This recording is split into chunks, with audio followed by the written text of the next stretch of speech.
আওয়ামী লীগ সরকার দেশের অর্থনৈতিক ব্যবস্থাকে পরিকল্পিতভাবে ধ্বংস করেছে বলে মন্তব্য করেছেন বিএনপির স্থায়ী কমিটির সদস্য আমির খসরু মাহমুদ চৌধুরী।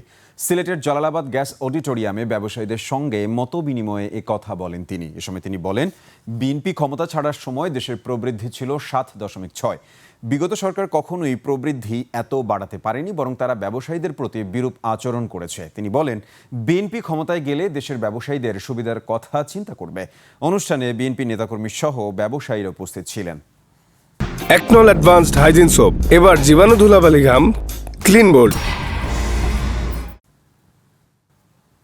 7.06 প্রবৃদ্ধি ছিল আমরা যখন সরকার থেকে চলে যাই, এবং যেই ধারা আমরা স্থাপন করেছিলাম ওই ধারা কাজ যদি এভাবে চলতে থাকতো, বাংলাদেশ আজকে 10% প্রবৃদ্ধি থাকতো, 10% ডাবল ডিজিট গ্রোথে থাকতো।